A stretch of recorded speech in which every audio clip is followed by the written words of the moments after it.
Supreme court ने मोदी सरकार से पूछ लिया बड़ा सवाल, क्या सरकार से छिन जाएंगे कई अधिकार? सीजीआई को बाहर रखने पर अदालत सख्त। जस्टिस दीपांकर दत्ता की टिप्पणी से बच गया बवाल। जी हाँ, के चुनाव आयोग की नियुक्ति पर अब मोदी सरकार सुप्रीम कोर्ट के निशाने पर आ गई है। क्या देश की सबसे बड़ी अदालत ने सरकार से पूछ लिया है कि क्या न्यायाधीश का चयन जो है बाहर क्यों उनको रखा गया, और क्या चुनाव आयोग की निष्पक्षता को लेकर उठे सवाल अब मोदी सरकार के लिए नया राजनीतिक संकट बन सकते हैं। जी हाँ, आज इस रिपोर्ट में आपको बताएंगे सुप्रीम कोर्ट ने क्या सवाल यहाँ पर मोदी सरकार पर दागे है। सरकार का पक्ष भी आपको बताऊंगी, तुषार मेहता की दलीलें आपको दिखाऊंगी, ममता बनर्जी ने भी सवाल उठाए थे वो भी दिखाऊंगा, अखिलेश ने भी यहाँ पर, अखिलेश यादव उन्होंने भी सवाल यहाँ पर चुनाव आयोग पर उठाए थे, सब कुछ आपको दिखाऊंगी। और कैसे आप सुप्रीम कोर्ट छात्रों का समर्थन कर रहे हैं, सब कुछ आपको एक ही वीडियो में दिखाऊंगी, तो वीडियो को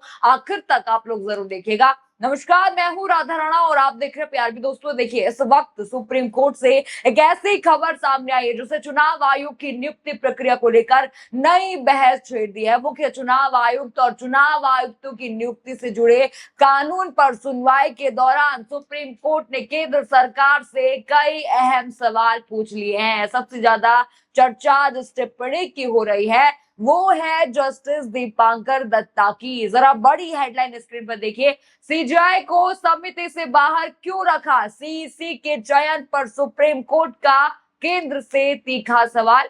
यहाँ पर हेडलाइन आपने देखी, सुप्रीम कोर्ट ने कहा कि चुनाव आयोग को सिर्फ स्वतंत्र होकर काम करना ही नहीं चाहिए बल्कि स्वतंत्र उनको दिखना भी चाहिए। यानी कि सिर्फ ये नहीं दिखाना है कि स्वतंत्र हम काम कर रहे हैं, आपका कार्य यहाँ पर दिखना चाहिए कि वो स्वतंत्र। यानी अदालत ने निष्पक्षता की धारणा को भी उतना ही महत्वपूर्ण यहाँ पर बताया। सुनवाई के दौरान देखिए, जस्टिस दीपांकर दत्ता और जस्टिस सतीश चंद्र शर्मा की पीठ ने केंद्र सरकार से सवाल पूछे। जरा यहाँ पर रिपोर्ट आप देखिए, जब सीबीआई जो निदेशक है और लोकपाल की चयन समिति में भारत के प्रधान न्यायाधीश शामिल होते हैं तो मुख्य चुनाव आयुक्त और चुनाव आयुक्तों की नियुक्ति वाली समिति से उन्हें बाहर क्यों रखा गया, ये सवाल अदालत ने पूछा। किससे? केंद्र सरकार से, मोदी सरकार से पूछा कि आपने बाहर क्यों रखा। यानी अदालत ने सीधे चयन प्रक्रिया की संरचना पर सवाल उठाए। देखिए, अब ये सवाल भी काफी अहम माना जा रहा है। देखिए, आपको पता ही है कैसे ममता बनर्जी ने भी चुनाव आयोग पर आरोप लगाए थे। देखिए, मामला है एसआईआर मुद्दा का। आपको बता दो, उन्होंने यहां तक कहा था, मुख्यमंत्री जो ममता बनर्जी हैं उन्होंने आरोप लगाया कि निष्पक्ष रहने वाली संस्थाओं का राजनीतिकरण किया जा रहा है जो संविधान पर सीधा हमला है।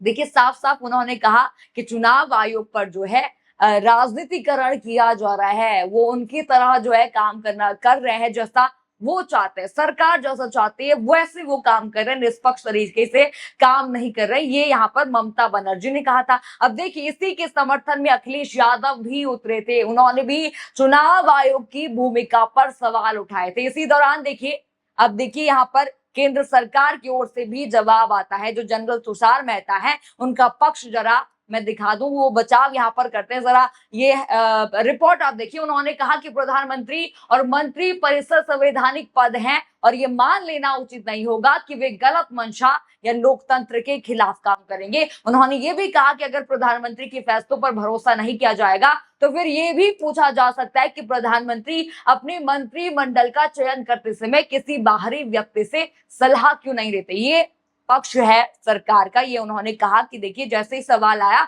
वैसे ही उन्होंने भी अपना जवाब दिया। लेकिन देखिए, इसके बाद अदालत में ऐसी टिप्पणी आई जिसकी हर तरफ चर्चा हो रही है। जरा ये बयान आप स्क्रीन पर देखिए, जस्टिस जो दीपांकर दत्ता है उन्होंने कहा, क्या आजकल सच में जज ही जजों को चुनते हैं? ये टिप्पणी उन्होंने की।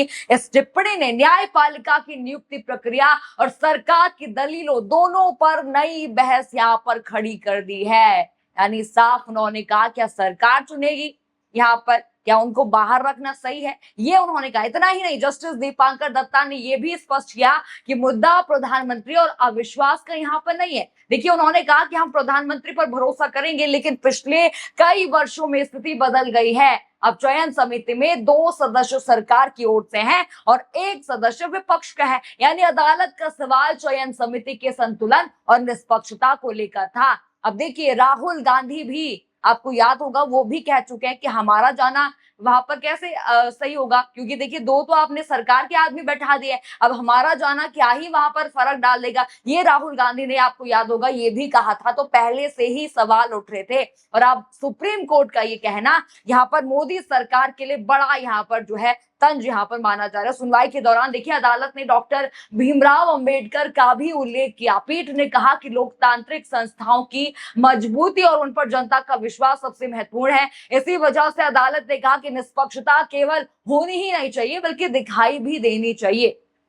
इसीलिए वहां पर डॉक्टर जो भीमराव अंबेडकर है, उनका नाम लिया गया, उनका जो है कार्य यहाँ पर बताया गया। उधर देखिए, केंद्र सरकार ने दलील दी कि यह मामला संविधान की व्याख्या से जुड़ा महत्वपूर्ण प्रश्न है, इसलिए इसे बड़ी यानी संवैधानिक पीठ के पास भेजा जाना चाहिए। देखिए, लास्ट में क्या होता है, सुनवाई के बाद सुप्रीम कोर्ट ने अपना फैसला सुरक्षित रख लिया है और अब ये मामला संविधान पीठ के समक्ष में जाएगा। यानी कि अब देखिए, ये मामला अब तूल पकड़ चुका है, आगे भी जाएगा, यानी कि कोई ना कोई सुनवाई यहाँ पर जरूर होगी।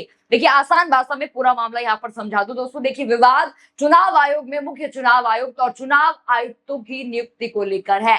पहले देखिए, सुप्रीम कोर्ट ने कहा था कि नियुक्ति समिति में प्रधानमंत्री, नेता प्रतिपक्ष और भारत के प्रधान न्यायाधीश यानी कि सीजेआई होंगे। ये 3 लोग होंगे। लेकिन देखिए, बाद में क्या हुआ, केंद्र सरकार ने नया कानून बनाया जिसमें सीजेआई को हटाकर एक केंद्रीय मंत्री को शामिल कर दिया।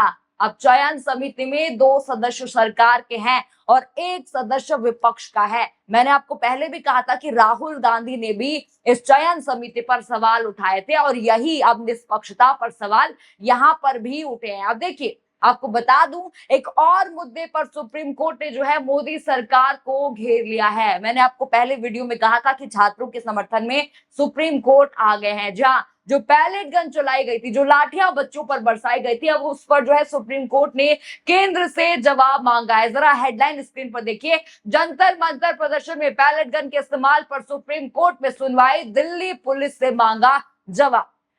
हेडलाइन आपने देखी, हर तरफ से अमित शाह हो, मोदी सरकार हो, घिरते हुए नजर आ रहे। सुप्रीम कोर्ट ने 2 बार इनको घेर लिया। सुप्रीम कोर्ट ये जानना यहाँ पर चाहता है कि आखिर निहत्थे छात्रों पर पैलेट गन किसके आदेश पर चलाई गई और किसके निर्देश पर ये कार्रवाई यहाँ पर हुई। मतलब आप देख सकते हैं कि जो सवाल विपक्ष पहले उठा रहा था, उसी मामले पर अब सुप्रीम कोर्ट में भी सुनवाई हो रही है। यानी कि 2 मुद्दे, राहुल गांधी भी पहले ये मुद्दा उठा चुके हैं, अब सुप्रीम कोर्ट में ये मुद्दा उठ गया, खुद से ही उठ गया। अब देखिए, दोबारा जो छात्रों का मुद्दा है, विपक्ष उठा रहा था, वही सुप्रीम कोर्ट ने उठा दिया है छात्रों का मुद्दा भी। यानी कि 2 मुद्दों पर सुप्रीम कोर्ट ने यहाँ पर मोदी सरकार को घेर दिया। फिलहाल इस सुनवाई के बाद देश में एक बार फिर चुनाव आयोग की नियुक्ति प्रक्रिया को लेकर बहस यहाँ पर तेज हो गई है। एक तरफ सुप्रीम कोर्ट चयन प्रक्रिया में निष्पक्षता और पारदर्शिता पर जोर दे रहा है, दूसरी तरफ केंद्र सरकार का कहना है कि संसद द्वारा बनाए गए कानून और प्रधानमंत्री जैसे संवैधानिक पद पर भरोसा किया यहाँ पर जाना चाहिए। 2 बातें यहाँ पर जो है सामने आती है। अब देखना होगा कि संविधान पीठ इस मामले में क्या फैसला सुनाती है और क्या चुनाव आयुक्तों की नियुक्ति प्रक्रिया में कोई बदलाव होता है या नहीं। देखिए, आपको क्या लगता है कि चुनाव आयुक्त की नियुक्ति प्रक्रिया में और भी अधिक पारदर्शिता की जरूरत है? देखिए, अपनी राय हमें कमेंट सेक्शन में जरूर बताइए। खबर आपको पसंद आई हो तो वीडियो को लाइक करें, शेयर करें और चैनल को सब्सक्राइब करना बिल्कुल मत भूलिएगा और बने रहिए PRB के साथ। धन्यवाद।